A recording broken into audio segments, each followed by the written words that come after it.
Hi, everyone. This is Michael Conan representing the TooMedToo's Star Wars Network. We've got your fix. And this is the Bacta tank. This is going to be our last episode of August is Australia month. And we're bringing in none other than Saunders. Steele, how are you doing? I'm good. How you going? I'm doing very well. It's like a Star Wars movie, The Last Australian. Yes. You would probably know a lot about that because, you were the first Australian to make it in the big time in the Star Wars world. I mean, well, you have like Star Walking Incorporated, but for as podcasters, you're I think the biggest one. Or we've talked about. I would argue big time, but I'm definitely an Australian and a big Australian at that. So, well, like we were talking earlier, I was talking with Chris Fresh earlier today, and you're kind of the person that brought a lot of the Star Wars community together.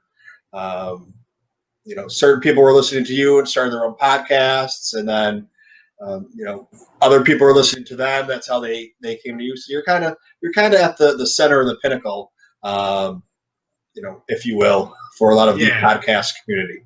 It was so fun and bizarre at Celebration in Chicago to see like people I knew from the podcast in Australia, like hanging out with people from the people that I knew in America or wherever. It was just so, because you just don't think they're ever going to mix.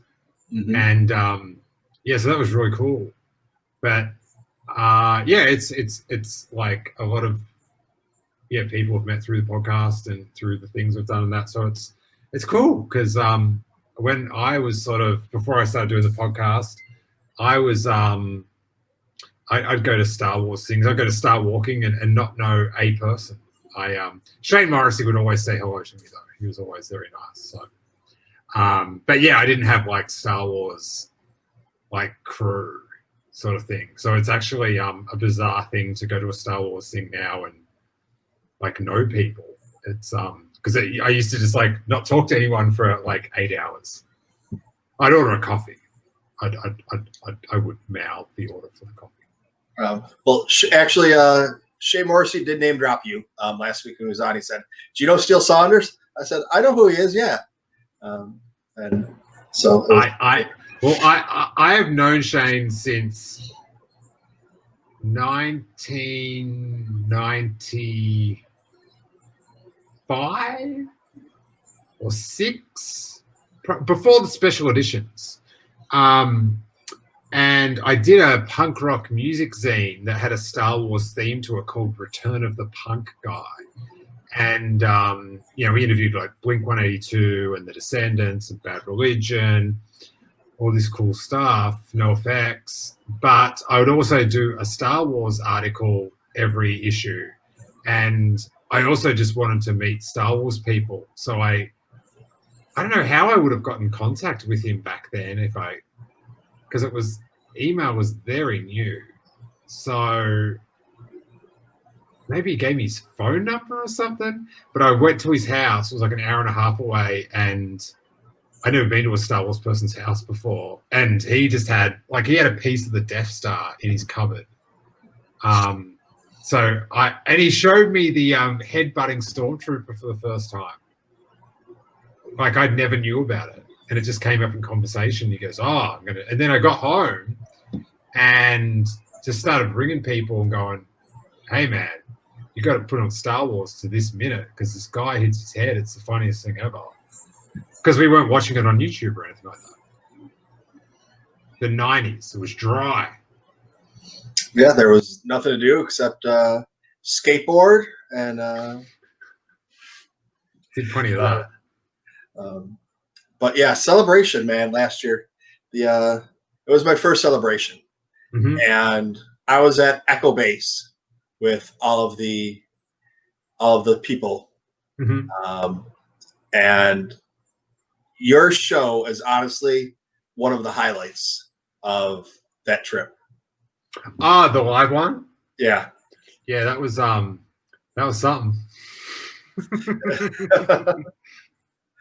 Yeah. I actually, Pappas was on. I do another show. Mikey Pappas. Hey, you selling that Funko? This one I do on Mondays. It's kind of like the nicer, kind of, so I can turn it into a podcast or whatever. You had Mike Pappas on the nicer one, and I got the less nice one. No. This one's the nice one. He came on. So this is the Bacta tank. This is the Bacta tank. It's all about good, with the name with the 2-1B droid, and then the septic tanks. It's kind of the opposite as on Saturday nights, and that's what Pappas slept through. Came home from whatever he was doing, took a nap, and didn't wake up for his podcast, and then saw that I was on, and I sent a message. I said, "Hey, come on!" And he's like, "Dude, I feel so bad. I slept through my podcast. Johnny's gonna be mad at me again. Johnny's gonna be mad at him again." So, oh my god, he's crazy. Did you see that thing where he was like in the park, like going on about Transformers? Yeah. It's just like it's just a wild ride with that dude. With the bus, yeah, he's a good trip. He's even though we're both in New York City, I'm at the bottom part, and he's up around over. So if I had a car, it would take me like 30 minutes to get to his house. But because I don't, if I'm going to take a bus or the train, it takes like 2 hours. And I've made the trip to his house a few times, and it's a good time. I think he's moved since the last time I went there once. We had a slumber party. Yeah. A bunch of podcasts and stuff as part of New York Comic Con, and yeah, it was very fun. He's a wild packet of chips. He sure is. Yeah, that was the toilet paper sleepover one, right? Oh yeah. Oh, I'd forgotten about all that. Oh my god. Yeah, but that's that's a classic Pappas story. He went out to go buy toilet paper and came back with 2 cases of beer and forgot the toilet paper. That was preferred for me. I was I was very much up for the beer that night, but I wouldn't be. Yeah, I'm not using Mike Pappas's toilet. Who knows what's going on there? So with Celebration being canceled this year, yep. What kind of plans did you have? Were you going to have another live show? Oh man, yeah. I just was about to put the tickets on sale, and I don't know if it was like February or March. It's all. But I'd been down a couple times and sussed out some venues, and it was about to put the tickets on sale, and then it was sort of, I don't know, something came out, it was like getting a bit bumpy, or maybe things were getting cancelled, and I was like, it's probably not a good time to put them on sale now when all these things are getting cancelled. And then after a while, I was like, yep, that's not happening. So it's the whole thing's a shame. But I as you're there, the live shows, it's a lot of fun, and it's just a lot of people laughing a lot and then hanging out afterwards. And I really miss doing the shows live. I used to do them all the time in Australia, and did a fair few here. But the ones at the conventions where you've got people that, they've all come around from the world and they're hyped to hang with their friends that they've never met before. Just the vibe is a lot more electric, sort of thing. Like, people are just up for they're not just like, oh, I'm going to go see podcasts. It's like, I'm going to have a good time. I'm going to clock it here. And that last one in Chicago, that was so much fun. And just think I ended up in my hotel room at about 4 a.m. with who was it with?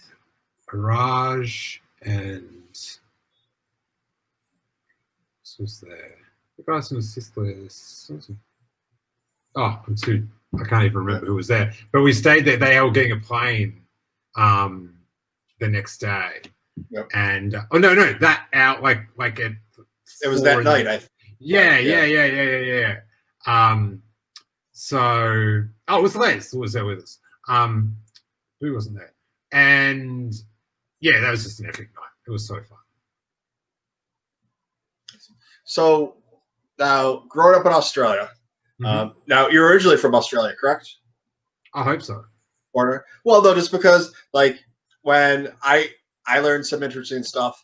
Like I always thought Chapman was from Australia and then moved to England and then moved back to Australia, but it was the other way around. He was from England and moved to Australia. Neither one of the guys from Blue Bantha are from Australia originally. I actually didn't know that about Chapman either. I thought he just visited London, like just lived there for a little bit. He's actually from London. No, he's from Australia. I thought it was the other way around. I thought he was from London. Okay. But yeah. But Matt from Blue Bantha was born in the United States. So that's why I'm just, trying to get it down because, people that I just assumed or thought were born and raised in Australia find out, no, Matt was born in, on an Air Force base or whatever in Nevada, Las Vegas, and ended up moving there. Oh, my little lights going on and off. No, I am well and truly Australian. What is with this light flickering on it? Wow. That would have been something if I got electrocuted then and we got to live stream it. That would have been dope. So it's doing this weird flicky thing. It's and now I've looked in it and now all I can see is like dots all over the screen. So what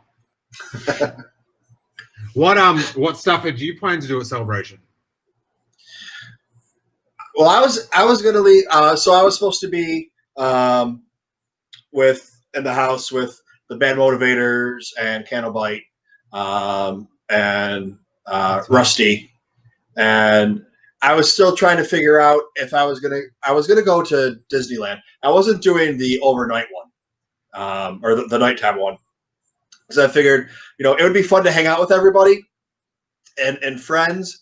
But if I'm going to go to Disneyland, I want to be able to ride the rides. And if there's only one ride open, kind of defeats the purpose. So I was trying to figure out, I was going to make sure I had 2 days for Disneyland because I don't know the next time I'm going to get there. And I don't want it to be, I want to do Olga's Cantina. I want to build a lightsaber.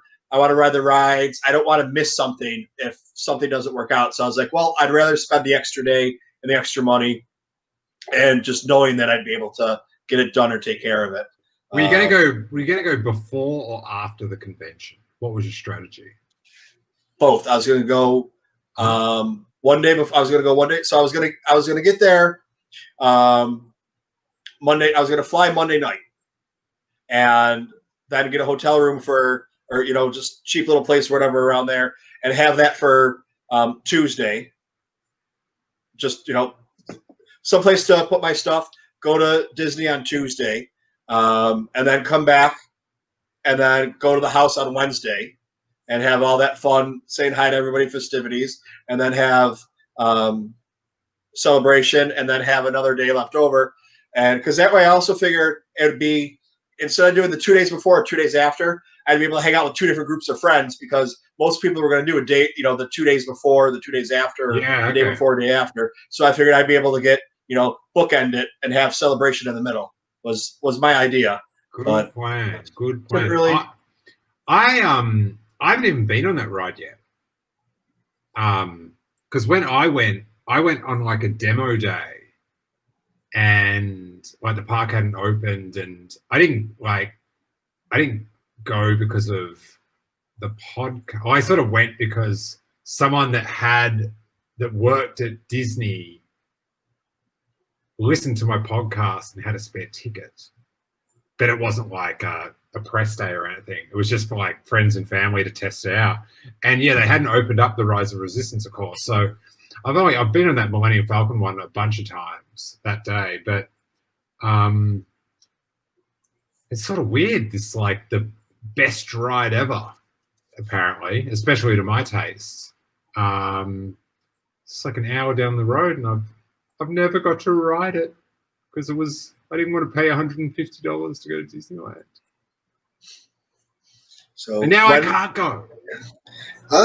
It should be opening now. I was going to say it should be opening, but soon enough. But you guys are kind of pulling back your restrictions, right, or putting them back into place. I don't know what's going on. I just stay home and then try not to. Yeah, I just keep it low key, and it's weird because I've also got to follow all the restrictions that are going on in Melbourne for my for other real life stuff. So I'm always getting confused about what country's got what restrictions and what's it like. But yeah, I'm not going to Disneyland anytime soon. If they can open it up, I'm just hanging out here. I'm happy to be healthy after 6 months of this. So I'm gonna keep it that way. Keep my little boy okay. But I do want to go on that ride. But I do not want to be sick.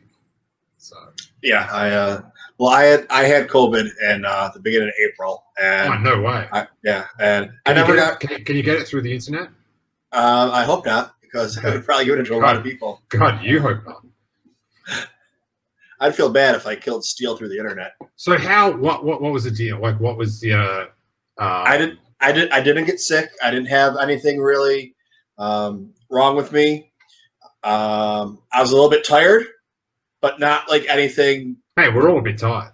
Yeah, I mean, it was just a little bit more than normal, and I got a little cough for a day or two, and I couldn't work because I had a cough, and then it started walking up. I live on the third floor, so I have to walk up 2 flights of stairs.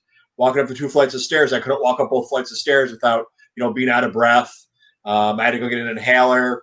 And being in New York City, it was so bad here that if I wasn't sick enough to go to the hospital, they didn't care about testing you. It just didn't matter. Yeah. If you weren't ready to die, they weren't testing you. So that's where the numbers are still.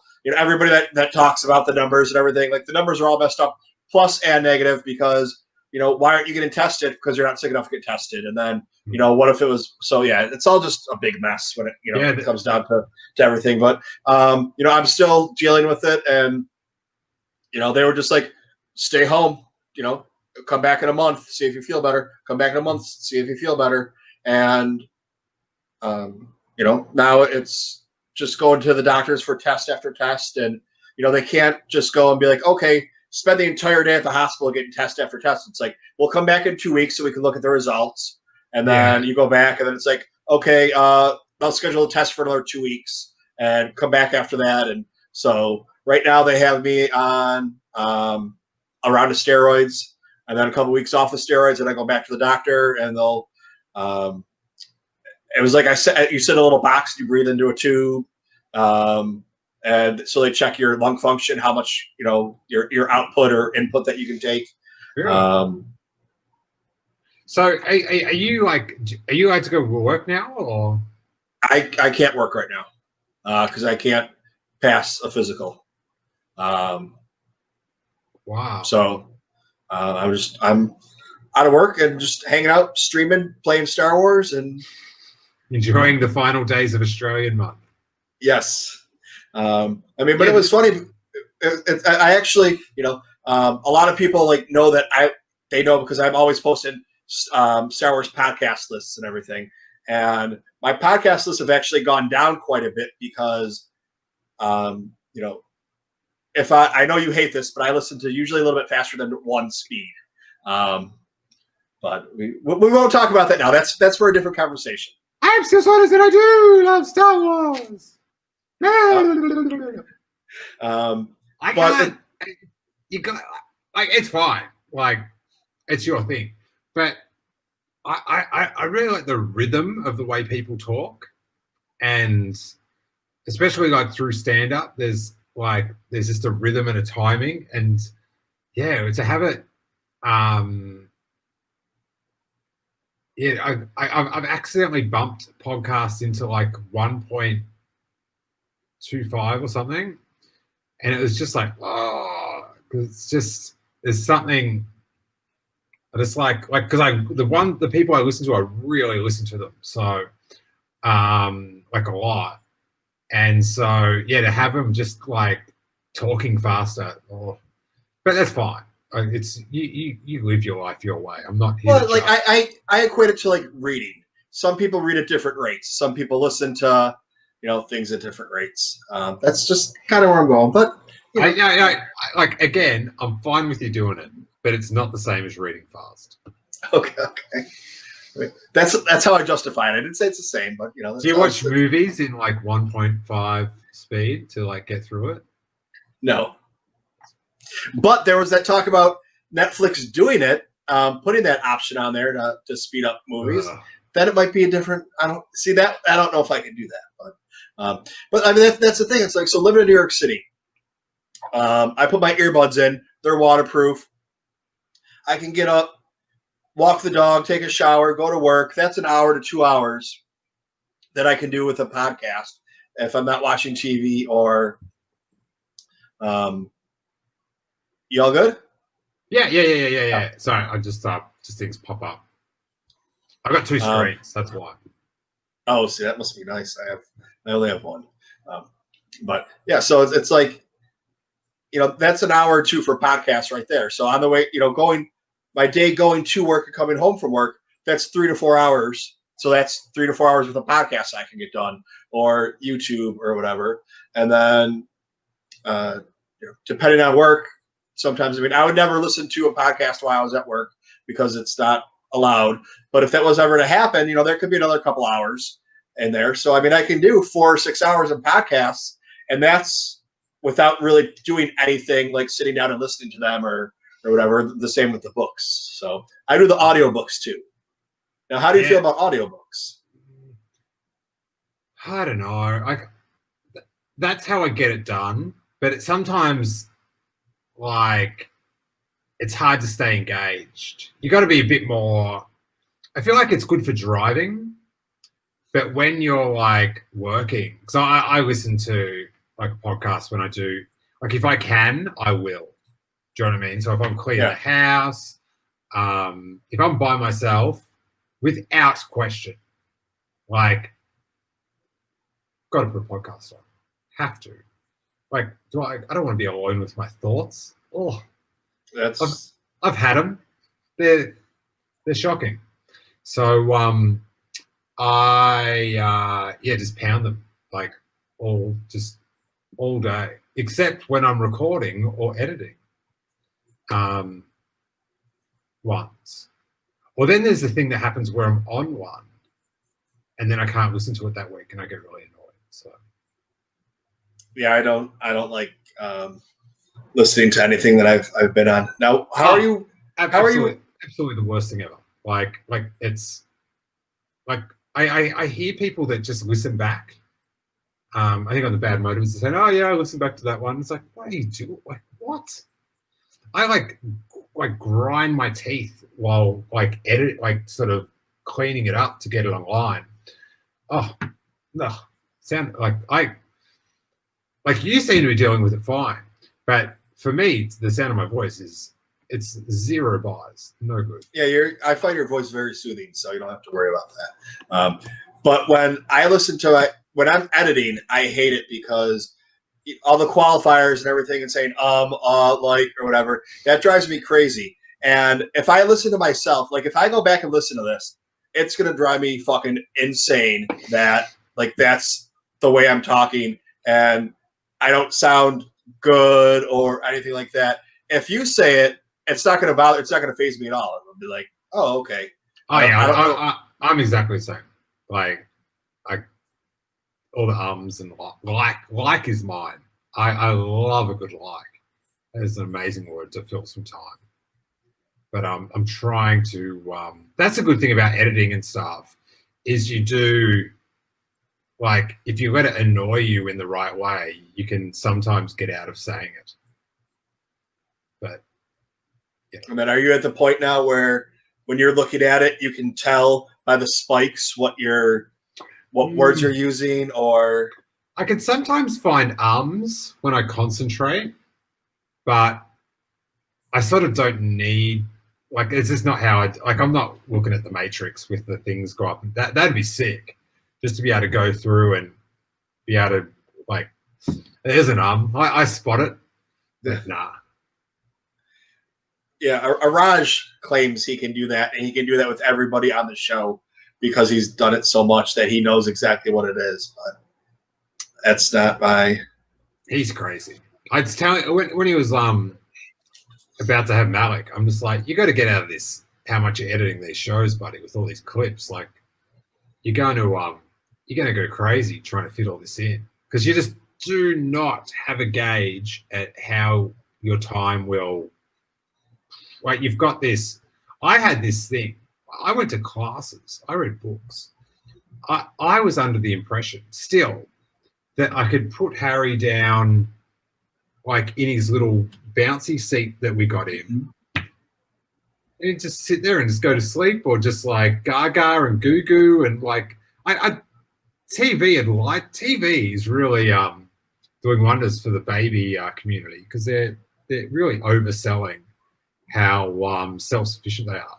But yeah, that was a crazy thing when Harry was born. It's just like, there is no time. It's gone. I thought there would be time, but there's not, because it doesn't work out how you'd imagine it all. And now things are sort of in check.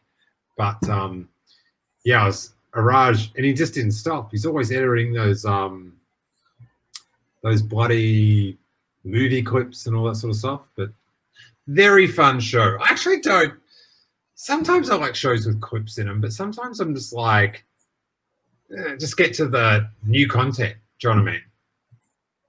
Yeah, but his, like you were saying, his are, I don't know how much time he actually spends looking for the clips, because it's not like he's just like, oh, I'm going to put this clip in there. Like, they actually feel very thought out, and he's actually spending time and searching for them and trying to find, not just saying, okay, this clip is good enough. It's going to be, this is turning into the Raj, show. But, saying like, audio is hard work to do that, because I do the ones for me and Paul's from Blue Harvest do a podcast called Star Wars Year by Podcast, where we go through Star Wars history, and I do an enhanced version and put on YouTube, and it's super fun to put, images that fit, and then funny things, little in jokes and stuff. And it's time consuming, try to drag it in and stuff, but you're still just like on Google Image, just like going like Palpatine lightning, like it's, and then you just see what comes up, and it's like that sort of thing. But to come out with the sound clips and stuff, that's a lot of work. Yeah, I'm one of those sickos that I go in spurts. Like, you've put out so much content on your Patreon page right now that I'm way behind. But I'll sometimes be a month behind on Patreon, and then I won't do anything for a day except listen to all Patreon shows, because I have you, Blue Harvest, Bad Motivators. So I'll just do that, and then it'll be, whatever your year by year is. I'll have the book out and watch it on the computer if it's on there. Taking a picture, putting it on there, because that's, if you're going to do it, you might as well get all in. I mean, it's great if someone's just going to listen to it, but if you have the book, why not follow along? Yeah, well, I never imagined people would watch the enhanced version and have the book. That's doubling down. But we're actually going to do not a live one, but we're going to do a premiere of the new one. I was trying to get it out for Celebration Weekend, but like, I was like, oh, we'll record one on Tuesday, and I'll be able to get it up by Friday, no sweat. We do like one that's almost 3 hours. That's a lot of little pictures. So I think I've got like 10 minutes left. I'm doing the Lost section now. But yeah, we're going to do like a premiere, like with a live chat, I think on Saturday night.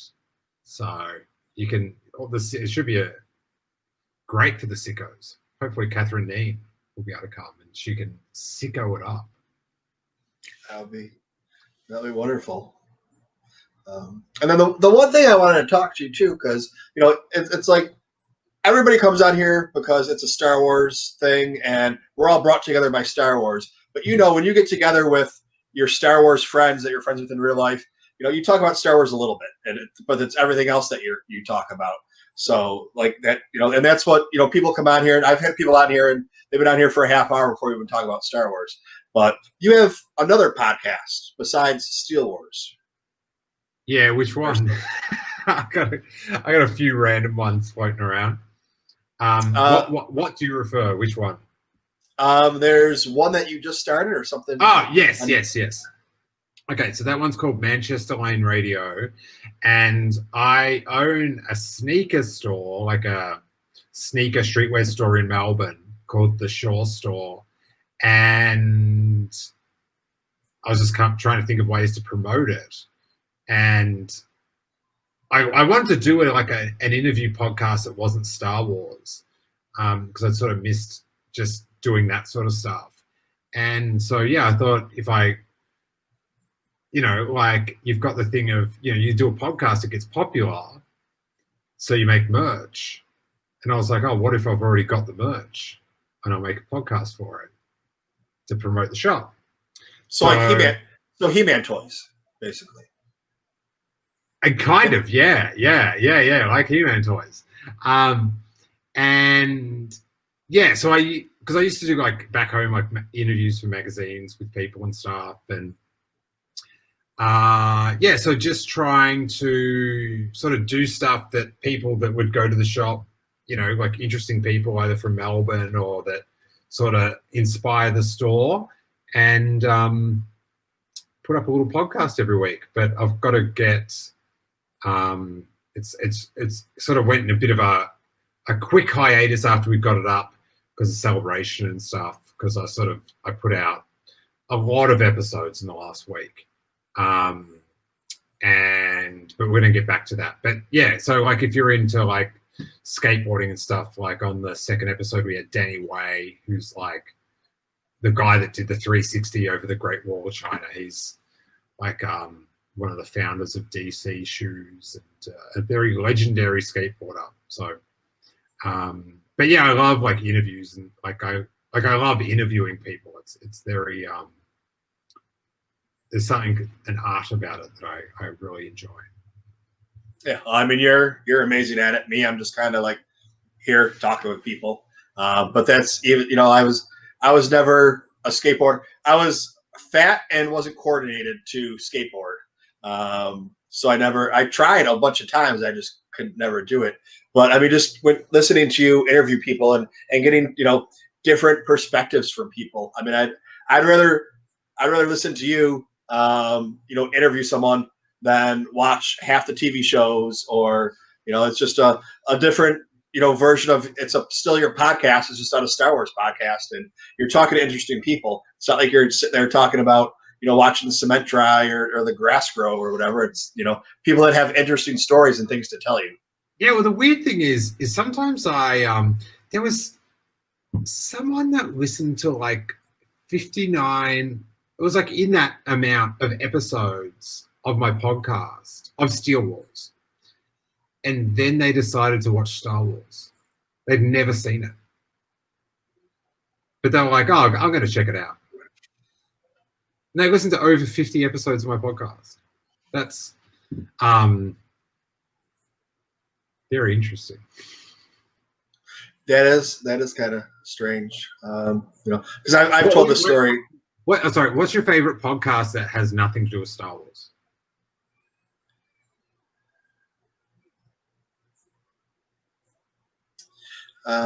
Missed in History. What did you say? What history? Missed in History. Missed. Missed. Like you missed the shot. missed in history. Oh, I thought you meant like mist, like the fog, So, and it is was it? like great fogs in history. It's like No, no, that's a wild concept. So things that went like wrong in history.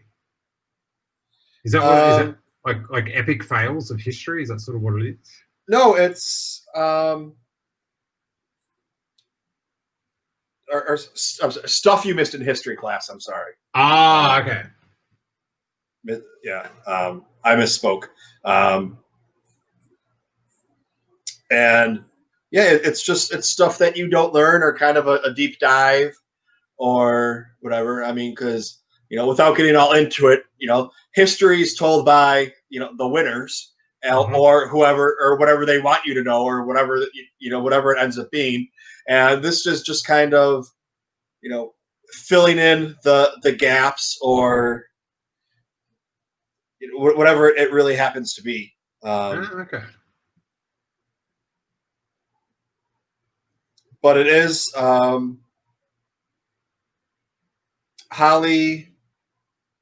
Fry, who is on Full of Sith podcast. Yeah. It's Okay.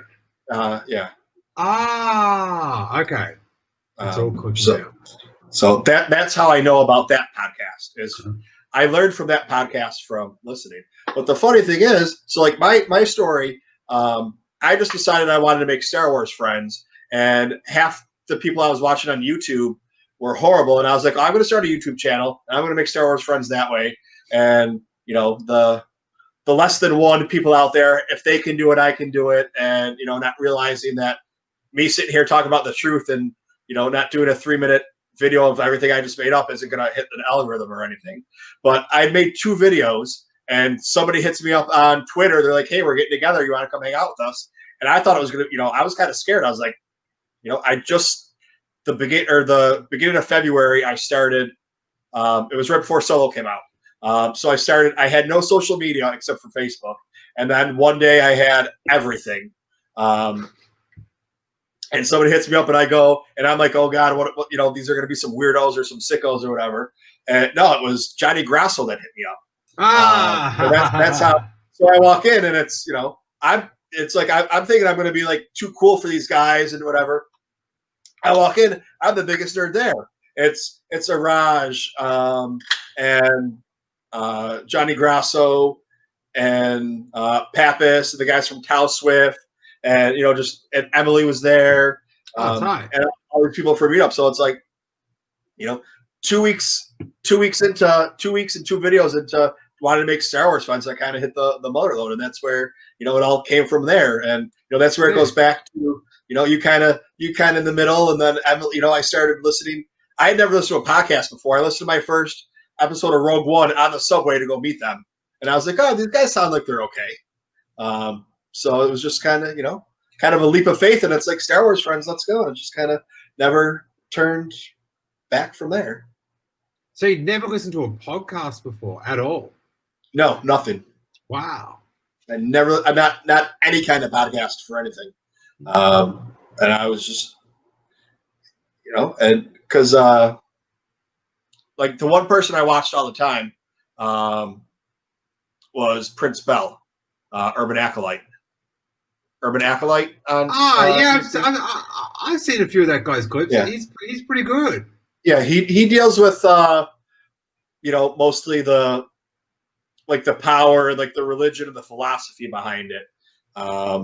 So that's where like I watched him all the time, and then some of the other ones I watched, and it was like kind of hit or miss. But that's who really got me into it, and that's why I decided, because he was like, a couple of his episodes is like, if you want to talk about Star Wars, talk about Star Wars. I don't think he meant like make podcasts or make YouTube videos, but that's how I took it, and that's what I did. And I burnt myself out because I was actually doing what you and Hawes were doing with Year by Star Wars Year by Year, but I was doing it day by day. So I was putting up a video every day for it, and going through with everything that came out. And it was, for not ever doing anything before, it was pretty successful. I mean, I was getting, 700, 1,000 views on them. But it was taking me, multiple hours a day, 4 or 5 hours a day to do it. And I was going to school and working, and I just burnt myself out. And then finally, after 2 months, I was like, I'm done. I'm never doing YouTube again. And then I went to Celebration, and I was like, this is what I want to do. I want to talk to people and hang out. And that's why, this kind of like, even though like this is number 32 of the Bacta tank, I've been doing it for almost a year. I just wasn't numbering them and didn't have a name for it. It was just kind of like live chat. So it's, I've been doing it for a while, and I've kind of changed it up a little before. Just kind of a free for all, invite anybody that wanted to come on. And sometimes there would be nobody, and sometimes there would be 10 people. So it was just kind of crazy to now I've kind of, fine tuned it a little bit, and I've started editing it into a podcast. And now I'm actually trying to edit it into a podcast instead of just cutting it off. So trying to make it seem, a little bit better. Okay. Yeah. Because you can especially with editing the video, you can get swamped down for a week. Yeah. And then you put up a video and it's like, well, a couple hundred people watch or what, do you know what I mean? Like if 100,000 people are going to watch it, then probably worth your effort. But, that's sort of not the, that doesn't happen overnight, but you can, just spend so much time on it. So that's why I've just been trying to work out ways to do stuff on YouTube that's sort of very light on back end production and stuff. So I've started. I learned how to Zoom live to YouTube last week, and that because I've done other streaming stuff on YouTube with different apps and stuff, and it's been very problematic. And the Zoom to YouTube, once you get how to put the little codes in from YouTube into the Zoom meeting and stuff to get it to stream, it's been amazing. It's like how technology, it's like an app, an Apple advert, how it happens in the advert. It's worked so perfectly. So I've been having a lot of fun trying to work out how that works and how to do the screen share. And so I'm trying to do it every day, not on the weekends because I've got fan, but just do little things each day and keep things going. Hey, Noah's in the chat. What's going on with that? He is. What's going on, Noah? Yeah, that's where it's like there's a bunch of other podcasts out there or YouTubers or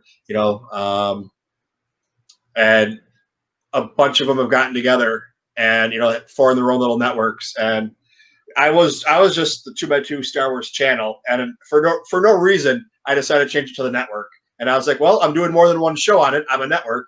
They're like, well, who else is on the network with you? I said, me. They're like, what do you mean? I was like, well, I got the Bacta tank, I got the Septa tank, I got the Holocron house, I got collecting. I was like, I got 6 different shows. I can call myself a network, and just depends on. That sounds more official than other networks. It's all that stuff. It's just it's just for fun. Unless you're signing some contract to get some. Oh no, yeah. Yeah, so it's I know. I always felt like people took it more serious than it needed to be and stuff.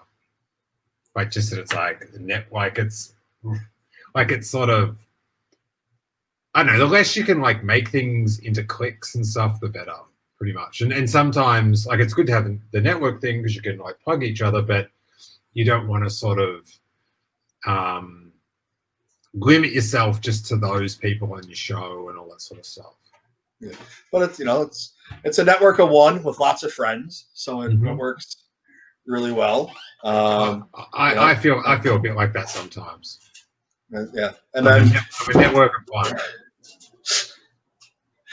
But maybe I don't know. Since I don't know if it's because I've been doing it and got to know more people or meet more people, but now it's easier being the TooMedToo's Star Wars Network to talk to publicists and get advanced copies of books and work on some other things. And I don't know if that has anything to do with it or not. It happened around the same time. It could have also just been I got lucky with one and did an interview, and then somebody else found out, and then I'm getting free online copies of books And then I found out the person that's approving my online copies is the same person that I'm dealing with as a publicist at the publicist. I didn't know that, it goes through them and then everything. So it's crazy how, I mean, I don't know. I guess it's not crazy, but it is. The thing is with those books that they send out, then you've got the pressure to read them.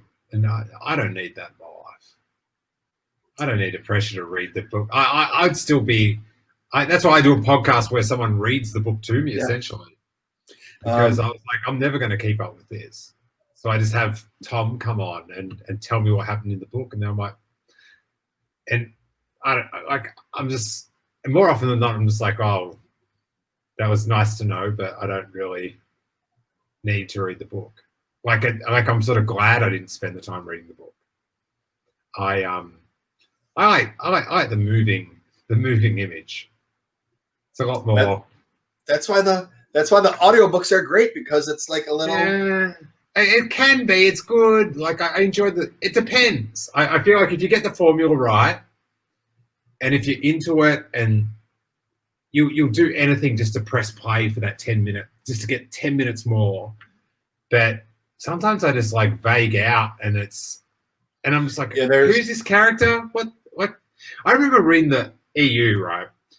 Like when I stopped in the 90s, and I was reading, I'm like, I have no idea who this person is. No one in this room. I don't know who any of these, none of them are in the films. I don't know what they look like. And so I bought like an encyclopedia so I could look up the pictures, and that didn't really help that much. But yeah, I'm not, I don't know. That's like when you hear about the High Republican stuff, it's like, it's exciting, but I'm sort of just like, yeah, but I'm not really, like, I sort of know I'm not really going to, I might read the first book maybe, but it has to be very good for me to go, all right, I'm into this. But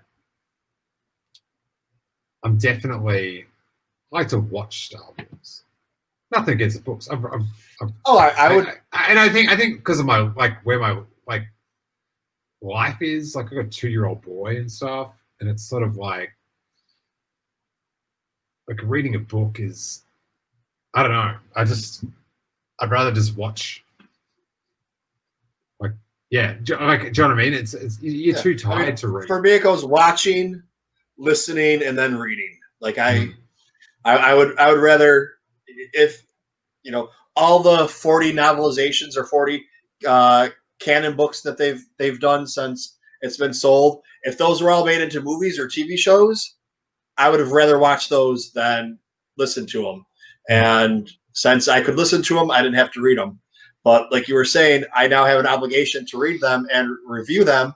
And I'm a little bit behind just because of life, or I didn't get the Thrawn book, but the last 2 books that came out, I got them 5 days before the release date. Well, if you don't have a couple days to sit there and read them, the Thrawn book came out 2 months ago. So if you were going to read the Thrawn book, you had 2 months to read it. I didn't get a copy.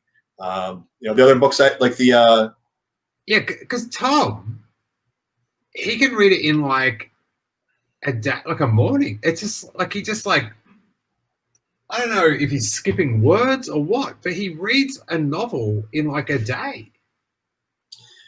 Yeah, he for a little while I started a competition with him. He wasn't really. I decided that we were in a competition. He was just kind of like, "Did you finish the book yet?" He'd be like, "No." I'd be like, "I did." He'd be like, "Okay." And then like the next book that came out, and I'd be like, "Oh, I'm behind. I'm never going to finish it today." He's like, "Oh, I finished it an hour ago."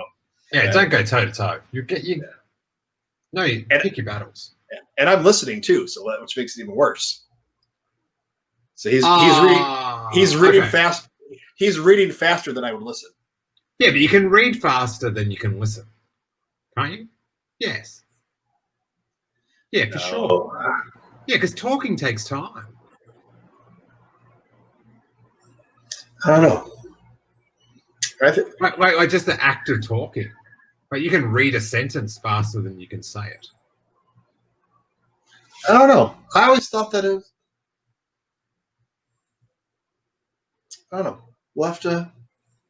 I'm gonna try it with the Thrawn book because okay. So this will be my example. How long's normally an audiobook? Just on average, 10 hours. Yeah, 10 hours. Yeah, well, Tom reads them quicker than 10 hours. So you can. But I think he speed reads. Like I don't think he. I know he doesn't skip pages or anything. But I mean, if it's taking me 10 hours to listen to it, I think most other people, if they read it, it would take them 20 hours to. No, it's. But you read faster than you talk.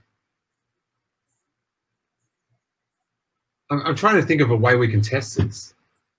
I'm going to buy the Thrawn book tomorrow.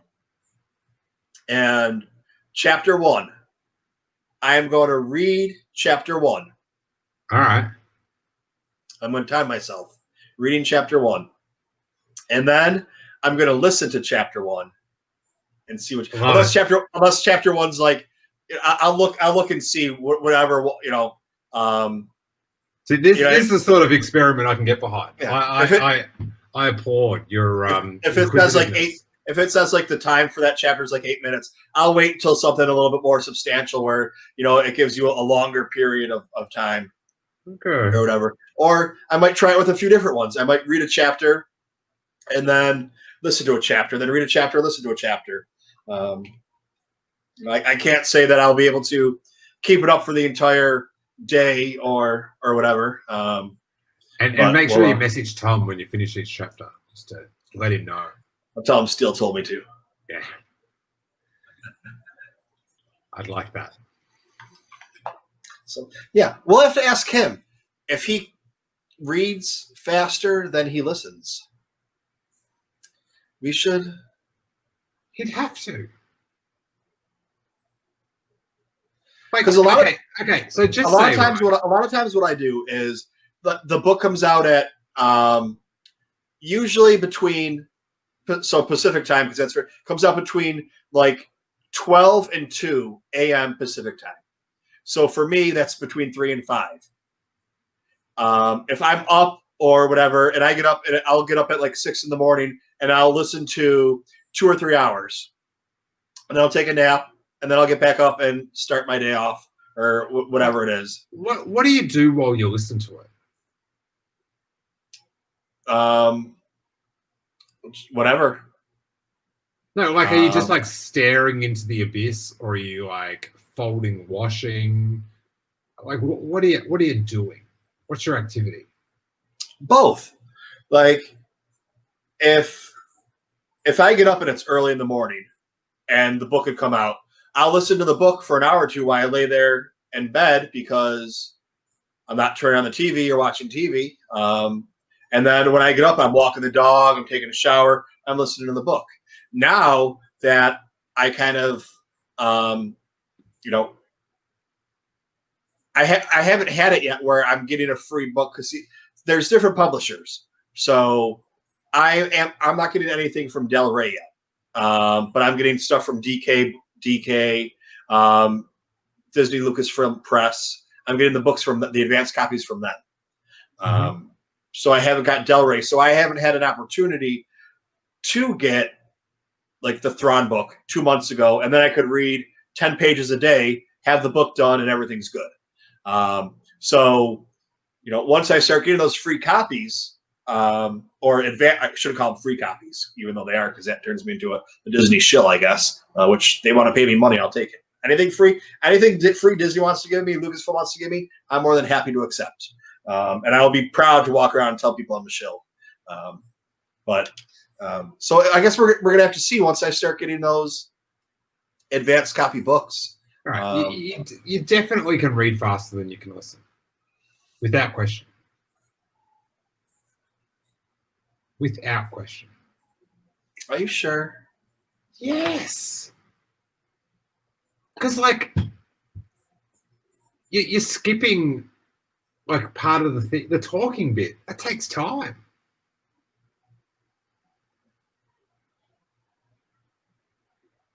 Are you Googling what's faster? Yes. Average words read per minute. The average adult reads between 200 and 300 words per minute. For college, that's 350 to 450 words a minute. Okay, so what's the average? Are we going with like 300? The average adult is 200 to 300 words a minute. Okay. For people in college, it's 350 to 400. Don't worry about those people. Now just talk about how many words people can say.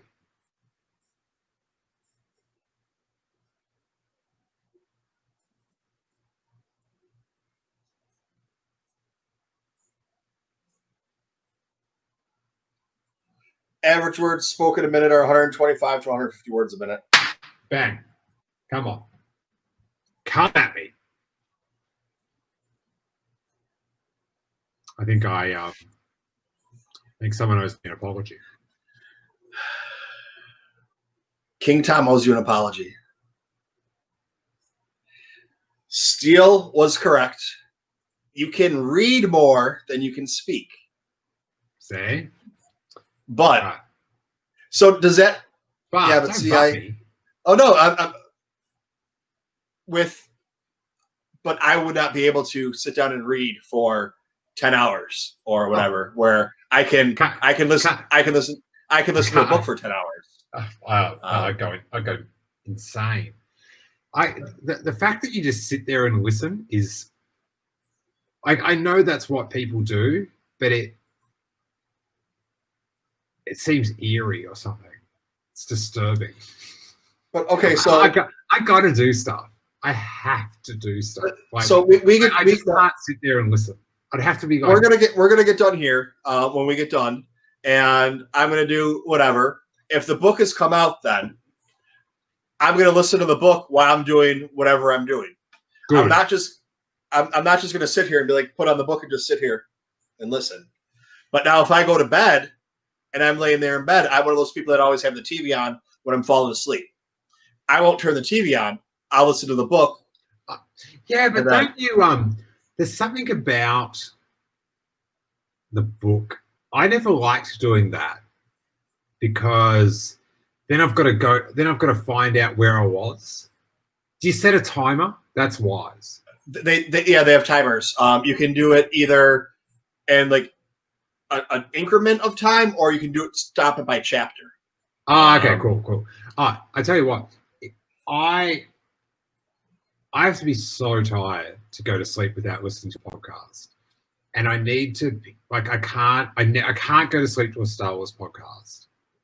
I go to sleep to wrestling podcasts. They are so good to sleep to, and I'm not dissing them. Like, I find them very interesting, but there's something about it that just switches my brain off, and because I don't like, because sometimes like you listen to a Star Wars one, you hear like you're sort of processing it a bit different or something, because there are things that you talk about and you're like, oh, that's not right, or I don't agree with that, or like what's the one that Corey and Noah was saying? Oh, that maybe Ben Kenobi and Anakin and Darth Vader should meet, like in the Kenobi series. And if I had to listen to that when I was in my bed, I wouldn't have slept all night. But I listen to professional wrestling news.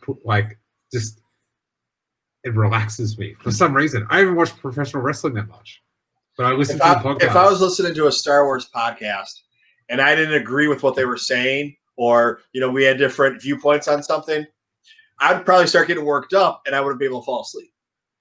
Like, yeah, Obi-Wan. I don't know if Noah's still here or not, but Obi-Wan and Darth Vader should not meet again. If they do, they do. There's nothing I can do about it because, am I going to be happy with it? No, but you kind of have to accept it because it's not my story. It's somebody else's story to tell me. And that doesn't mean that I like it, but, I just don't think they should. Like, they were left. Like, Obi-Wan leaves and Anakin's dead. And then we find out in a comic book later on, because he hears somebody talking, he finds out that Darth Vader's still alive. So he knew, at the time of A New Hope, we didn't know what was going on. And then with Revenge of the Sith, he thought he left him for dead, and there's that little bit in between there that, well, he wasn't really dead, but we find out later on in a comic book that he knew before he went to the Death Star that who Darth Vader was, that it was Anakin.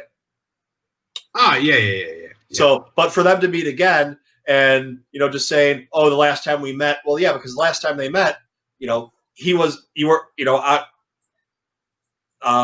just saying, I don't know. Vader says, I was once the learner, and like, why if so Anakin's left for dead, and Obi-Wan leaves him, and then they meet again. Why is Darth Vader learning something? Darth Vader's not learning anything. He's now thinks he's more powerful, so it just doesn't make any sense. It always frustrates me with like the extra stuff they bring out the comics and the books, mainly in the comics it happens, is they just can't leave. I just think you got to respect the original intent of each movie. So, when Darth Vader says, when we last met, I was mere the student, now, I'm the master or whatever. It's like they're talking about back in the Clone Wars. Like, you don't like then put one, do a story in the middle and then to be clever, like there's something that he has to learn in that battle or something. It's just like, it's so trite.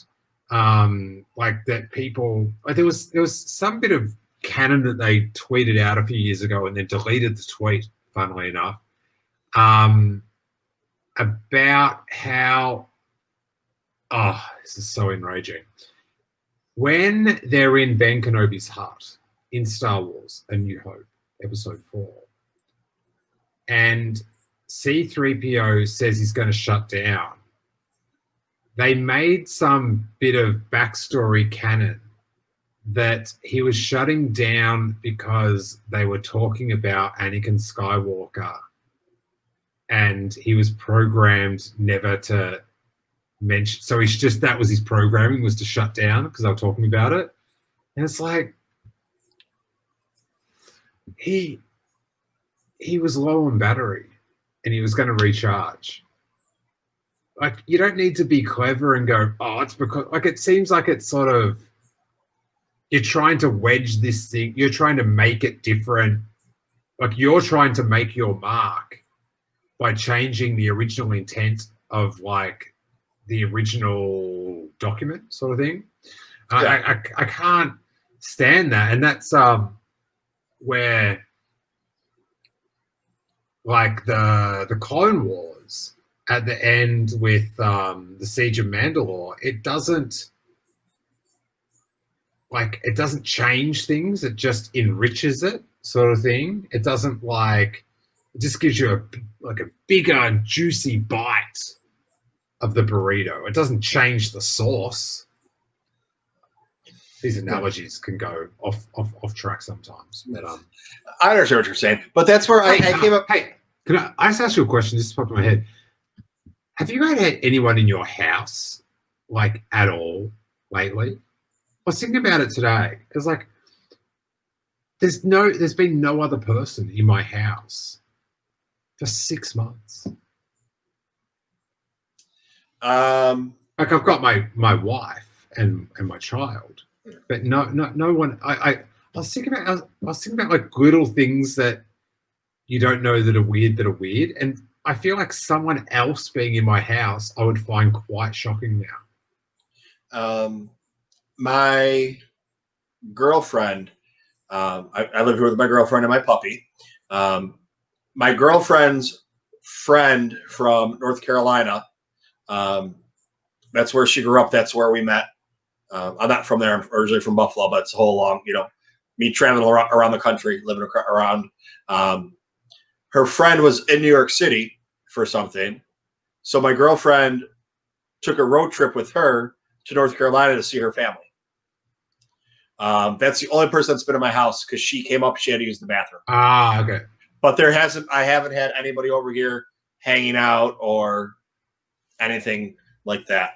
Yeah, it's weird. I went I sort of didn't realize because I work from home. So, you know, my life like isn't that different sort of thing. And but my wife's is, but like, you know, I'm at my desk anyway. Like this is my desk. And I was thinking about like just little things that um you don't really notice have that are gone.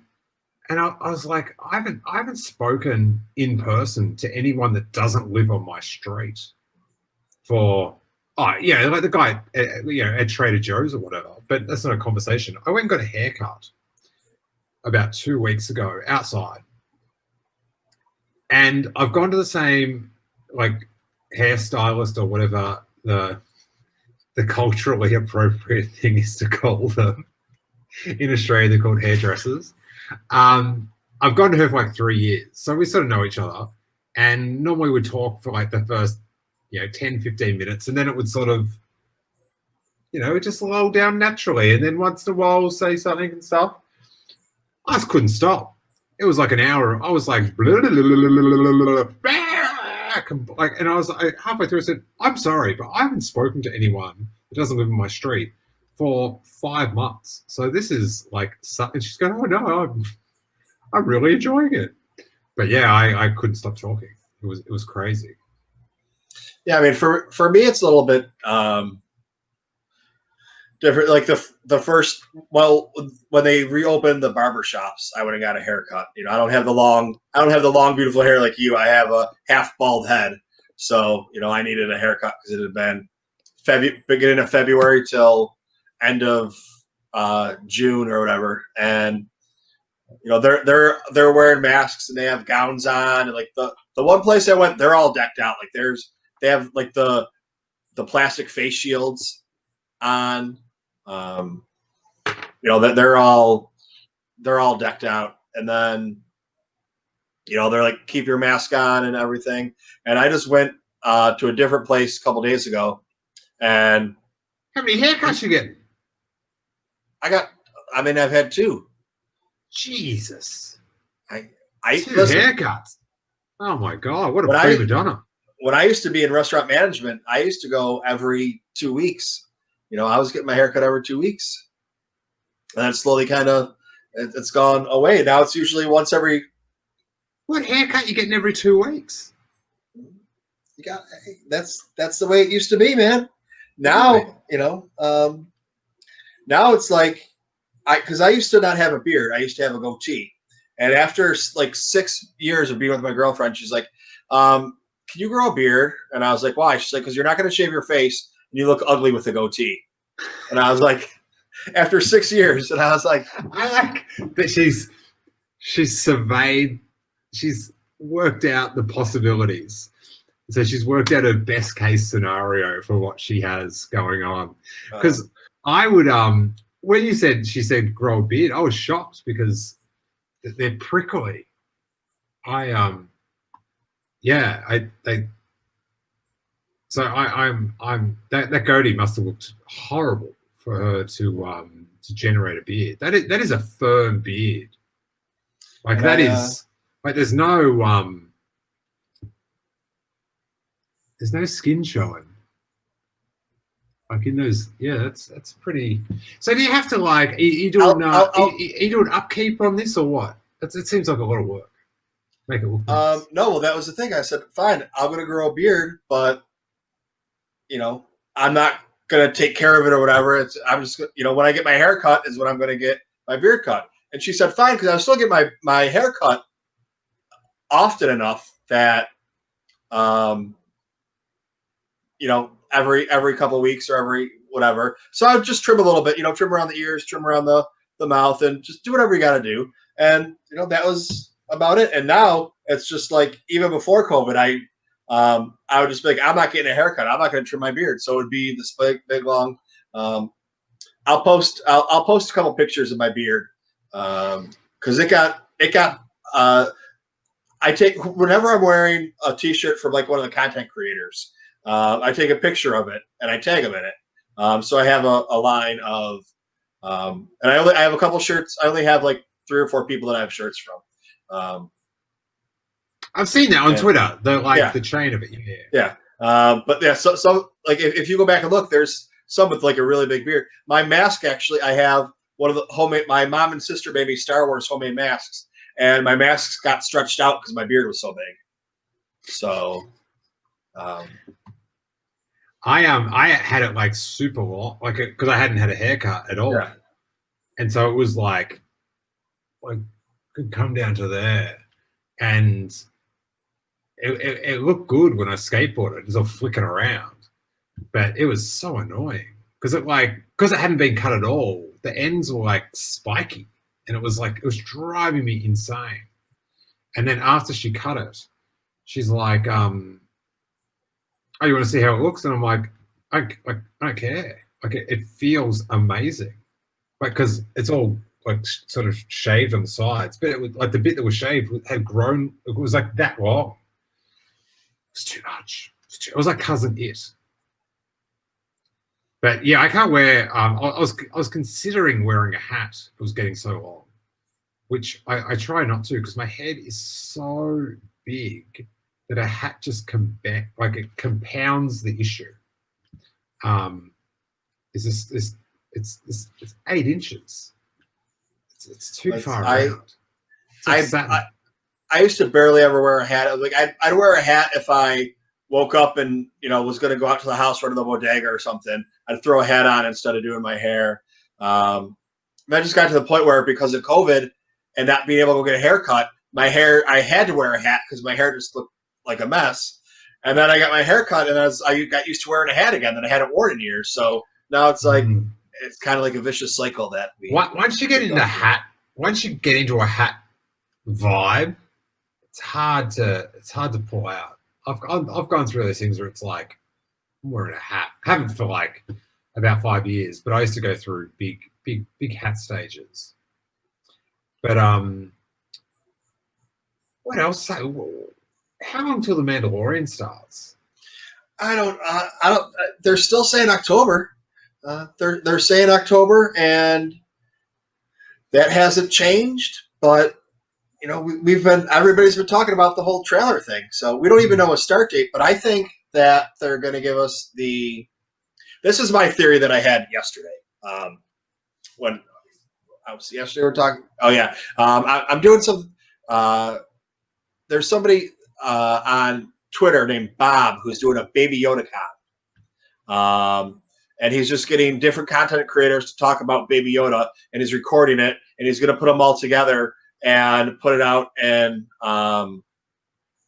November or something like that. So I was on with 3 or 4 other people yesterday. Mm-hmm. And one of the things that we talked about is I was like, what if because of the way everything's happened and, you had fandom, and so they wanted to put it off. And then, what if they were going to do it?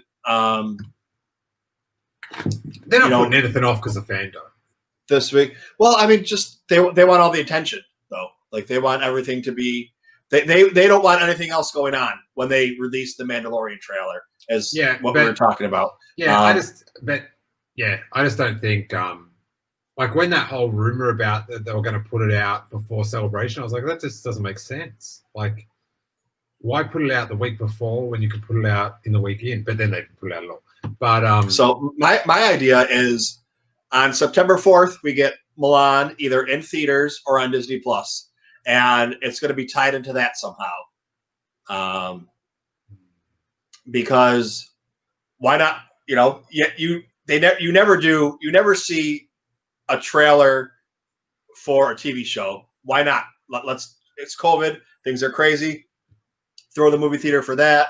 Throw it on Disney Plus or something like that. I don't reckon. They're not putting trailers. They're not putting special trailers like in the cinema because like no one can go. Like I know some people can go, but it's not worth building anything around. They'd have to put it online as well. But no, yeah, I think it would be online. But I think that's what it's going to come out. It's going to be a trailer online. It's going to be for Disney on Disney Plus. You're going to get a runner on Disney Plus. Like when you go like the same as Netflix when it runs whatever TV show they want you to watch, or when you're flipping through and it kind of gets stuck on it. It shows like the trailer for something like that. I don't know, because they don't seem. Disney Plus is very cold. Like, there's no like trailers or little they don't really advertise stuff to. They're just like, it's here, click it. Like, there's no sort of human interaction-y sort of thing. So I don't even think they might put it on Disney Plus, but that's not like that's not the place to put it, because it's to get more people to spend money. And I would imagine they won't have it on Disney Plus at all for maybe until the show comes out, because they want to concentrate all the views on that YouTube thing to make that tick up. Do you know what I mean? And for one, because on Disney Plus people have already paid and they're going to watch, because they'll see the banner when it's up. But obviously, we all want to see the trailer as well. But you want to sort of focus that view count out of the on YouTube, which is the best platform for it, to try generate more subscriptions. And that's why I get frustrated with people that are like, they don't have to advertise, we're all going to be watching. And it's like, that is the sort of arrogance that led to Solo losing money. It's like I talk about on my podcast, it's like Coke and McDonald's are like number one iconic brands in their category, and they're the biggest advertisers, because you can be number one, but do you want to be you got to keep advertising, keep pushing it to stay number one. And also you can be number one and make $1 million profit, or you can be number one and make $100 million profit. So look at what's it called? Endgame. It was guaranteed to be $1 billion, right? So, and to probably be the number one film of the year. But you advertise it more than ever. So, because then there's something about a critical mass, about something's really popular, and then when you advertise it, it gets even more popular. You think you wouldn't have to advertise it, but it's almost like just the way humans work, and to get across to that mainstream, it's like the advertising is people aren't as free thinking as you'd think. Do you know what I mean? Yeah. So yeah, it'll be interesting when they roll it out. I sort of think that you're on to the right thing with Milan, because I'm always trying to work out what their strategy, what makes sense. What if I said to someone, hey, why didn't you market this tool then? And then they say, well, because we did it because of this, so to leave room for this. So I think it might start after the week Milan's on, after the Milan hype has died down. Then it's like, hey. But the other thing with Milan is it's not Disney Plus per se. It's not they are actually advertising to Disney Plus people to give them more money. So it's a different hustle even. Interesting. But so here's maybe a reason. Okay. They save The Mandalorian for after Milan, because some people might be annoyed, because people get annoyed about everything. I don't want to pay $30 to get, whatever. And then they hit him the week after. Hey, don't forget, we've got Yoju. He's coming back. He's on it. So that might be why they're holding off. But to just all they did for Star Wars was that Star Wars show thing about celebration stuff. It was I don't know, it was pretty tone deaf and so weak. I was talking to Corey, and it's so easy to brainstorm cheap, fun things to do. one idea that would have been great and had, you know, a good sort of community vibe is do an entire 3 days or whatever and just show, like, live stream on StarWars.com or whatever on YouTube, and just have classic panels from all different years. Like, have a schedule. Do you know what I mean? And then, like, Yep. hey, Thursday morning, we've got, like, this one from Celebration 2. It's going to be the Attack of the Clones panel with Rick McCallum. Like, you know, they've got them all filmed. And, like that would have been, like, rad. Do you know what I mean? Like, it just would have, like, it's content, it's already done, just repackage it. And it's sort of, but I don't know. How did you, like, I get uppity about that sort of thing. But, like, what did you think about the whole sort of weekend sort of passing without you know, much of a glitch of, yeah, I mean, there was a few product releases and stuff, but I really hate to say it or use this phrase, but it was a missed opportunity.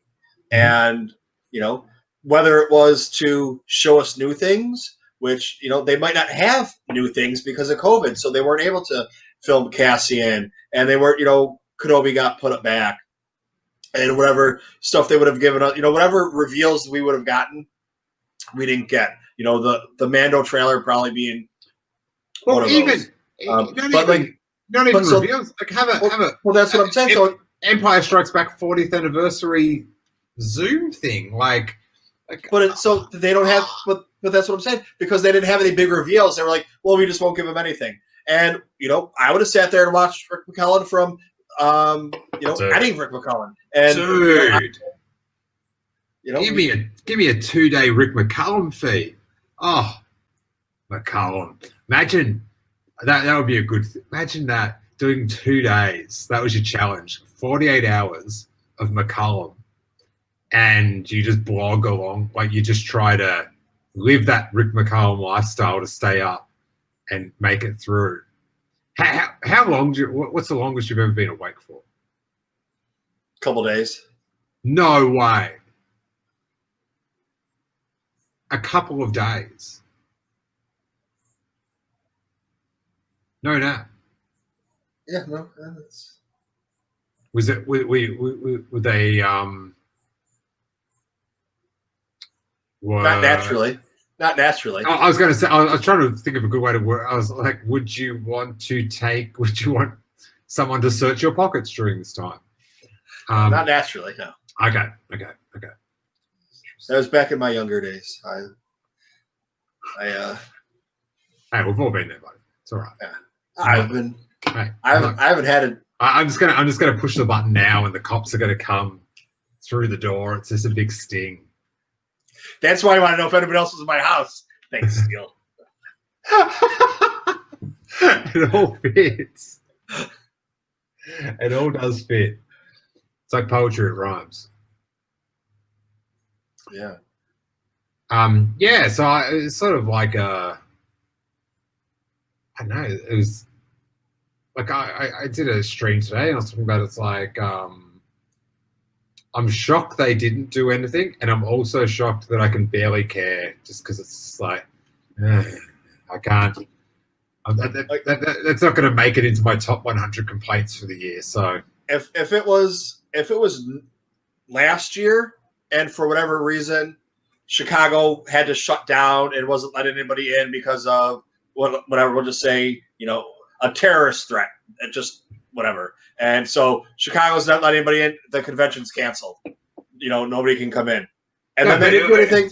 But it would have to be a terrorist threat they found out about 3 months in advance. That's fine. That's fine.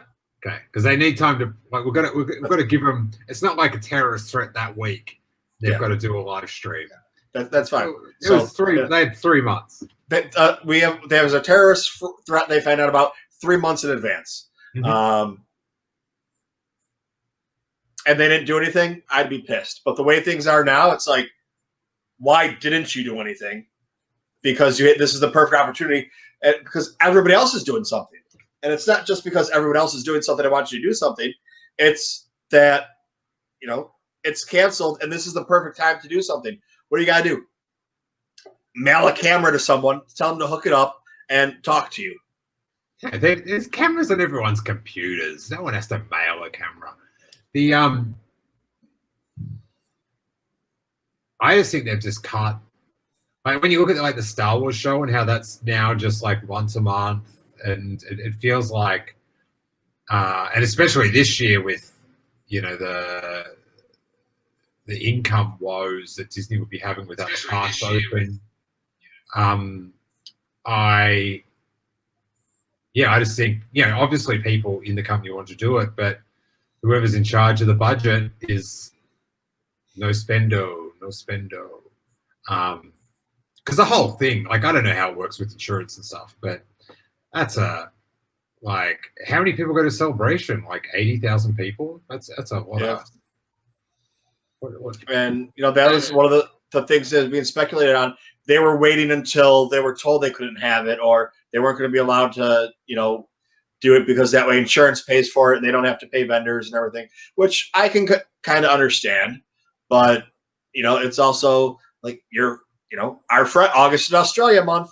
All of our friends in Australia, they can't come. They have to they have to make the choice beforehand. Do I cancel even though it might still go on, and then I lose my money, or they can't get out of the country anyways? Even if they were to, if Celebration was going on right now, they wouldn't be able to go because they can't get out of the country. Or if they do get out of the country, they got to leave. They need an extra month of vacation time because they need 14 days before and 14 days after to do that. So they have to take 2 months off to go to Celebration. Yeah, that's just. So it's like you got to roll the dice then on what you're going to do.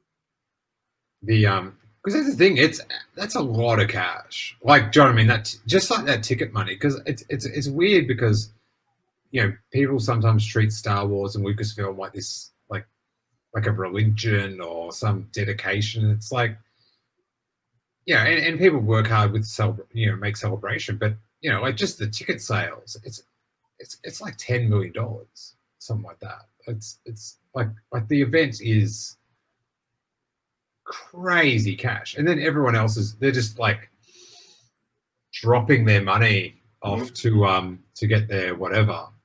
It's a big time draw, so that's a lot of cash to be out, and I think that's why they one of the reasons they would have waited, is that insurance thing that everyone talks about, but also being able to pinpoint a date that you can say, or you can keep your ticket and come on this date. They sort of had to wait it out. I know a lot of people assumed it would be next year, but they obviously, you don't want to cancel it twice. So why do you think they did push it off to 2022? I just think to play it safe. Sure. Either that, or the convention center is already booked at that time, because things are booked a year or two in advance. I mean, when I had Pappas on, he didn't know that it wasn't 2021. He thought it was, or didn't know it was 2022. He thought it was 2021. And he had. Yeah, but does he know the current year is 2020 though? I hope so. But we were looking at. He had me looking at hotel rooms, and everything's. I don't know what's going on. I looked at like 4 or 5 different time frames and everything, and different rooms at the Hilton, and it's all booked. Or I can't say there's nothing available. So I don't know if they're doing smaller hotels or if they're shut down. I mean, why would a Disneyland? Why would a hotel be open? I mean, our hotels. A lot of the hotels in New York City are shut down, and they were turned into homeless shelters for this. Oh, really? Yeah. I mean, there's some that are open, some that are closed, and some that have been turned into homeless shelters. So, I mean, I don't. I just don't know, like what. I mean, why if the Hilton's even open or not? Oh well, that obviously. I don't know. I who knows? But I think a lot of people just won't be taking bookings for just because of the refunds and stuff. But I think it's a better thing for them to do. And, who knows also, now that no one's been able to film anything and their film schedule's crazy anyway, but what would they have of, they mightn't have anything of note, or they mightn't be sure they've got anything of note to plug. Do you know what I mean? Like, you hope that they will have filmed, Kenobi, maybe Cassian, but there's no guarantee because this whole situation is so. I mean, that's what New York City is doing great. It's weird to say that we're getting 200 new cases a day, and that's great for us. But if you look at, that's 0.9% of tests or whatever, it's just because there's so many people, that's a good rate for us because it was so out of hand before. It sounded like I know when I talked to Emily, I'd just be terrified for her because it just sounded so COVID-y. It sounded like there's a lot of COVID down there. So I'm glad you guys are doing better. The big question is going to be, schools are supposed to be starting up soon. Here they're going back to school here, so we'll see what happens with that. So we'll have an idea in the beginning of October, how that's going, how things are going, and that'll probably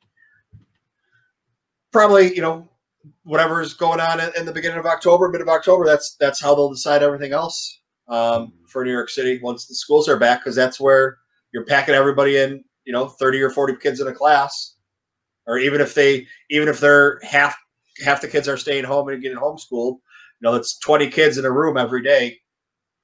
That have. It's hard. That whole thing is hard because people have to go to they have to go to work. They look after their kids. Like, what are you going to do?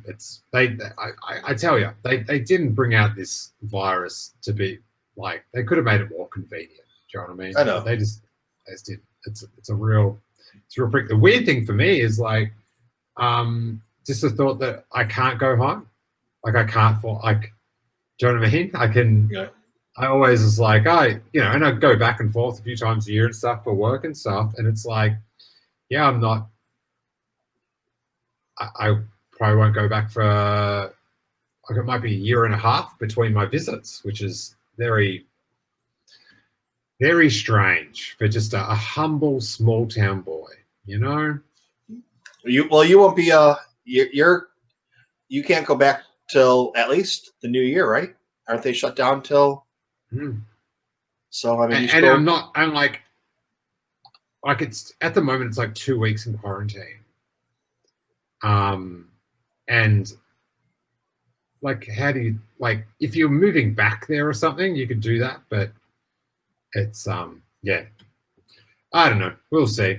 They just better put that Mandalorian up towards the end of the year because baby needs some things to look forward to. You know what I'm saying? I cannot wait. Just that Friday morning, just to bum bum bum bum. That show makes me so happy, and it'll be just. I just like the thought that every Friday there'll be this little joy bomb for us all to talk about and complain about and love and dissect and chat and joke and just something to do, Yeah. It'll be great. Another month or so, and we'll see. But Steele, I know you need to wrap it up soon. Question for you. Yeah, mate. Cobra Kai, the TV show. Have you watched it yet? Dude, I don't want to gatekeep, but I was rocking Cobra Kai a couple of years back on my paid. I had to pay for YouTube for the month so I could watch it. It's it's rad because now I just see, I just see in my Facebook feed now everyone's talking about Cobra Kai and stuff when I brave Facebook. It's rad that it's found this new audience and now the third season's coming because, the more people that watch it, the more likely there'll be a fourth season. And I love it. like I loved the Karate Kid when I was little, and this sort of thing that honors it but sort of flips it on its head and is kind of like a tiny bit tongue in cheek, but not. I don't know. It's just such a perfect like comic book TV show or something. I don't know. It's but it's rad. Did you ever see the I think it was Funny or Die, where Daniel's the bad guy? You know, Yeah, he goes into town and he's trying to steal the guy's girlfriend. And it's like, I mean, that's not what happened, but yeah, it does kind of, the case could be made for that. And then especially with like this show, it's like Daniel's a dick, and I'm just some of the stuff he's doing. It's like, yeah, he might have a good reason why he's doing it, but he's holding on to a grudge, and people are trying to change, and it's interesting because like it sort of shows like a pretty interesting thing about life in that, like, you should let those things go from when you're young, because like people were different people then, and they were young and naive and they didn't know what they were. Do you know what I mean? Like there's sort of things like, I don't know, it's interesting just to like, they're holding on to this stuff from 20 years ago or whatever, and how it affects them. And they both seem to have changed. But then you've got someone else like what's his name? That prick of a guy. The head sensei of the Cobra Kai. Sensei Lawrence. Yeah, like he hasn't changed. Oh, no, that's Johnny Lawrence. I can't think of his name right now. But yeah, I'm trying to picture his name on the plaque. Yeah. But it's just interesting to see like how they depict like someone on the outside, how they look and what's happening in their real life, and to give sort of people the benefit of the doubt a little bit, like sort of, I don't know. I just see that sort of stuff on Twitter and that with like, heated battles and stuff. And it's sort of, I'm at a point where it's like they're, I don't know, just let it go. Like, like don't like have a grudge against someone for 2 years because they tweeted something about like a character that you like, that, and again, like if it's racist or sexist and stuff, it's a total different kettle of fish. But it's sort of interesting how their characters have grown up, and I'm in a like similar position where I look back at high school and it was so long ago and stuff, and it's sort of like, people that had issues with me or them or whatever. It's sort of like, you let it go. But then there's always like one person where it's like, nah, still a dick, not accepting their friend request on Facebook. I've got one hanging. It's been hanging on my Facebook for about 18 months, and I'm very proud of it because I don't have warm memories of how they treated me in high school at all. You see, you're still holding on. You gotta. No. He's the. Nah. And then I see his photos and I'm like, still a dick.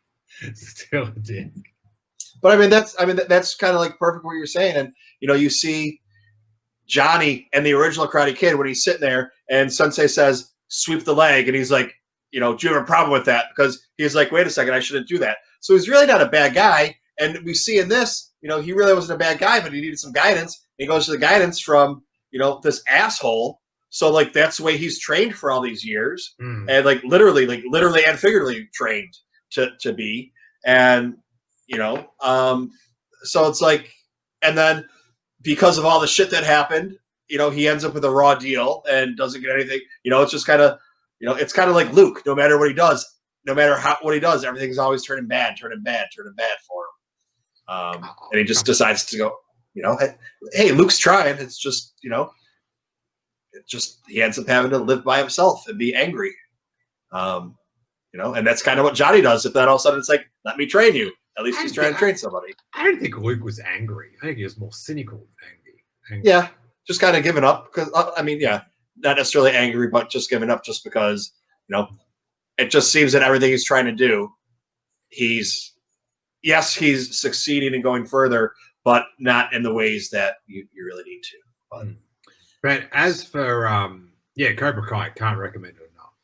But I did have a tinge of true fan when I was like, hey, where were you guys when YouTube Premium was going? But it's still going. But and then people, the first 2 seasons came out. Yeah, it's like, well, yeah, it came out years ago, dude. Where have you been? The one good thing about getting that YouTube Premium thing I'd only get it for until we watch the whole series, and then turn it off. But then you got that month was ad free, on YouTube. Yeah, which was very good, especially for listening to music. It was exciting. And the app, when you play for Premium, the app will still playing noise when you go back to Twitter. So on an iPhone now, right? If you're if you're on YouTube and then you want to go check your Twitter, the sound will stop. It won't keep playing. But if you've got Premium, it will keep playing while you check Twitter. So that's all. But those days are over now because I'm never going to subscribe again. But it does show the power of the platform.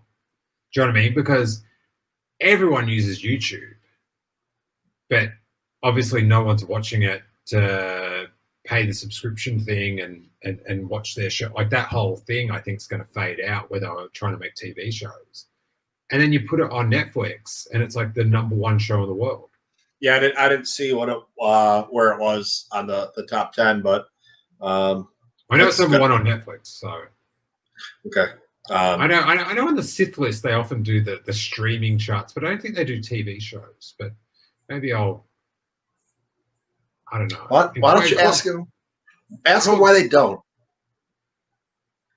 All right. If it was earlier, we could call Raj and be like, "Hey, Raj, why don't you do this on your show?" I talked to Raj today. I'll text him. I'll send him. I'll see if they record on Wednesdays, so maybe I can get this new segment in there to help us out. But hey, because that's actually where Condor comes from, because Araj can't pronounce Condon. Fuck yeah. Del Shahi, I have no problem saying Del Shahi, but he can't say Condon, so he calls me Condor, and that's kind of where it came from. And then I put it out there as a joke because I had Boo and Rusty on, and Araj came on for a little while, and it was Condor. It was said I had Condor on there for it, and it just kind of stuck. My last name is actually Condor, and I just roll with it. Fine, that's cool. He could have given you a far worse variation. So that's how it started, because yeah. Condor's good. Stick with Condor. Yeah. I grew up my entire life with not being Condor. So yes. Well, I feel you as a Steel. I feel your pain with the people that want to riff on your name and expect you to have never heard that joke before. Yeah, been there, done that. Well, so many times. So many, if I actually express to people, my, I've never heard that before. That is very amusing. I do it in such a, it's such a shutdown. It's so cruel that I can't do it anymore. I used to just jokingly go, and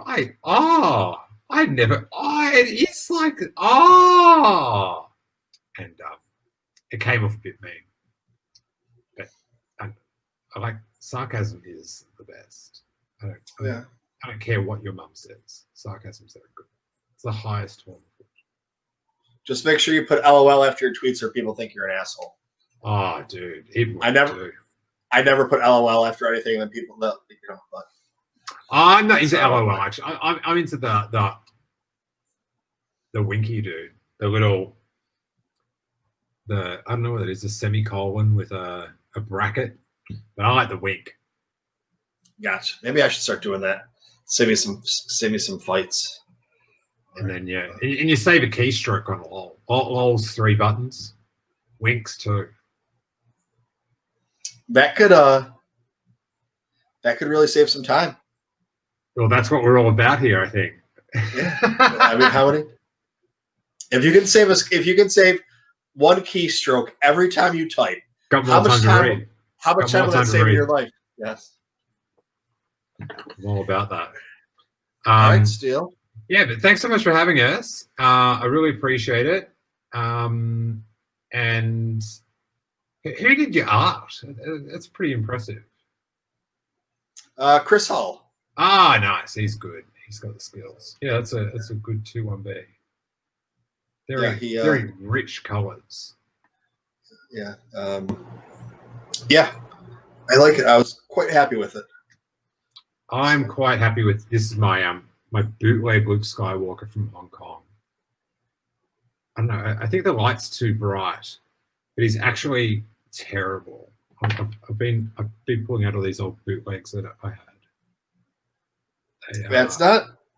It's bright there, but it's not bright on you. I know I've been doing a lot of like usually I have stuff to open, so like at the end of the show I'll be like, what's in the box, and then I open up whatever. And I was like, you know what?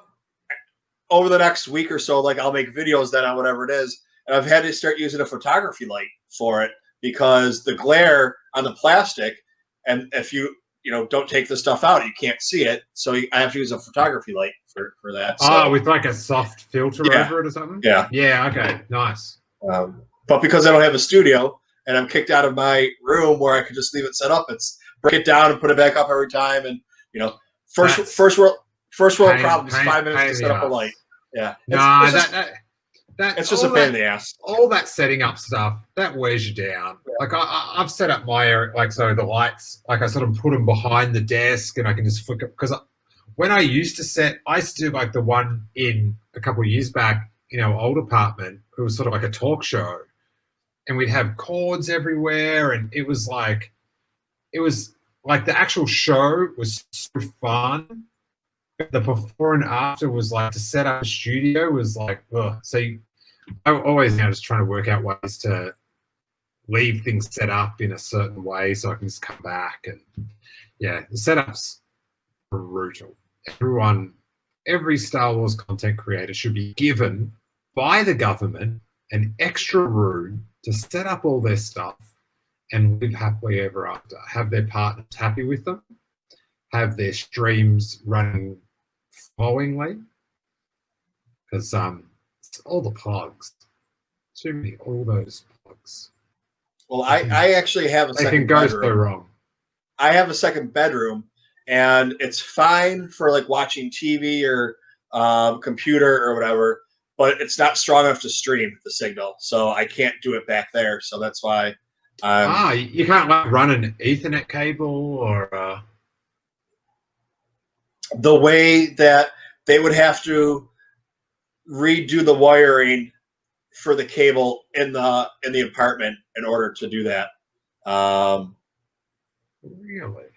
Yeah, because we looked at it a couple of years ago, and the way that it is, so because it's a long New York City apartment, so it's 10 feet wide, but however a big bedroom, living room, 2 more rooms, and then whatever. So it would be like trying to put your internet from, I don't know how big your house is, but from one room to 40 feet, like from one room to like 40 feet, down, trying to get it. So it's enough for, it's strong enough for, other things, but just not for streaming. So otherwise, my girlfriend would never see me if that was the case. I'd just be back there for. Maybe she likes it. Maybe she would set it up for you then in that case. But our house, the length of our house is, if I get particularly excited, I will get a text from the bedroom at the other end of the house saying, too excited. So our house isn't that big. She when COVID started, hey, I just she dropped had off. Oh, no, I'm back. she had a dream about being pregnant, and I said $8,000, and she said, "What's that?" I said, "Because I ain't gonna be able to buy shit afterwards. So $8,000, brand new computer, all set up, everything to go, gaming, multiple screens." I was like, "Then we can have that conversation." Is she pregnant? No. Oh. No. I'm not dropping a bomb here or anything. I'm just saying, like, she had a dream, and I was like, "Fine, 8,000. You know, a nice gaming computer, nice new cameras, all 4K stuff.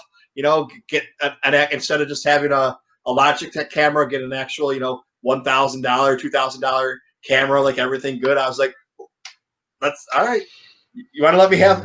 You want to, you know, give me my man cave now, and then because it's all downhill and done after that." But dude, you're not going to have any time to use any of it. I will up until the baby. Well, no, because then I got to spend time with her and stuff. That just won't work out very well. You're burying yourself here. You have the pleasure of hanging out with her. But yeah, thanks so much for having us. I've got to finish up a bit of household chores before I head to bed. So these are the things that you'll have to do when the dream becomes reality.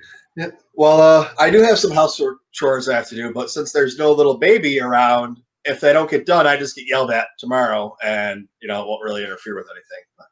Yeah, well, But, enjoy that life. Enjoy that life.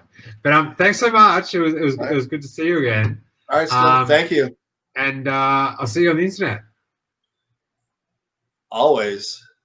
I'll be one of those crazy people with my book and you and one of the sickos. Yeah, get at me about the reading test as well. I'm interested about that. Oh, I will. I'll do that. All right. All right, Still. Thanks. Good night. Take care. It's a pleasure. Bye. All right.